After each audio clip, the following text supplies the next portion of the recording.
Flipper zero পৃথিবীর number one powerful hacking device. ছোট একটি কিউট ডিভাইস, কিন্তু এর ভয়াবহতা কতটুকু তা একটু পরেই জানতে পারবেন। এটি এমন একটি ডিভাইস যা আপনার phone lock, car lock, bike lock, credit card clone, ATM pin, CCTV ছাড়াও হ্যাক করতে পারে বেশ কিছু গ্যাজেট মাত্র 10 সেকেন্ডে। এই গ্যাজেটটি যে কোনো smart remote system device hack করতে বেশ পারদর্শী। এটি এনএফসি কার্ড রিড করতে পারে ক্রেডিট কার্ড। এই গ্যাজেটের সব থেকে ডেঞ্জারাস পার্ট হলো এর ক্রেডিট কার্ড রিডিং সিস্টেম। আপনার সাথে যদি কোনো ক্রেডিট কার্ড থাকে এবং কেউ যদি এই ডিভাইসটি আপনার পকেটের সামনে জাস্ট টাচ করে, তাহলে বস আপনার কাজ শেষ। ফ্লিপার জিরো ততক্ষণে আপনার ক্রেডিট কার্ডের নাম্বার, পিন নাম্বার এবং সিভিসি নাম্বার ক্লোন করে ফেলেছে। এই ডিভাইসটি যদি কোনো স্ক্যামারের হাতে পড়ে, তাহলে হয়ে যেতে পারে মহাবিপদ। ডিভাইসটিকে ম্যানুয়াল সেটিং করে রেডিও ফ্রিকোয়েন্সির মাধ্যমে সিগন্যাল পাঠানো হয়, এবং এই সিগন্যাল রেঞ্জের ভিতর কেউ যদি তার গাড়ি আনলক করে থাকে, তাহলে এই ফ্লিপার জিরো সিগন্যাল ক্যাচ করে সিগন্যালের ডাটা রেকর্ড করে রাখতে পারে। যে কোনো সিসিটিভি ক্যামেরা এটি জ্যাম করতে পারে জাস্ট একটি সিঙ্গেল বাটন প্রেসের মাধ্যমে। এতে রয়েছে একটি 1.4 ইঞ্চের মনোক্রোম এলসিডি ডিসপ্লে, 5টি বাটন, ডিরেকশনাল প্যাড,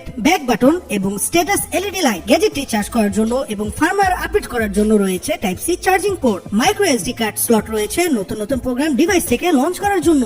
রয়েছে infrared transceiver, M1 wire pogo pins এবং রয়েছে জিপিও পিনস। মূলত এই পিনস গুলো ব্যবহার করে এক্সটার্নাল কিছু গ্যাজেট এর সাথে অ্যাটাচ করে আরো বড় অপারেশন এর থেকে করা যায়। এই গ্যাজেটটি পাওয়া যাবে $169। এতক্ষণ ভিডিও দেখে অনেকের এই ডিভাইসটি কিনতে ইচ্ছা করছে, তবে জেনে রাখা ভালো এই ডিভাইসটি আমাদের বাংলাদেশ থেকে শুরু করে প্রায় বেশ কিছু দেশে নিষিদ্ধ করা হয়েছে। এমনকি আপনি ফ্লিপার জিরো ওয়েবসাইটে গেলেও দেখতে পারবেন এটি বাংলাদেশে ডেলিভারি হবে না। তাই এটি যদি আপনি কিনতে চান, তাহলে দেশের বাইরের কোনো রিলেটিভ অথবা পরিচিত কেউ থাকলে তাকে দিয়ে আনাতে পারেন।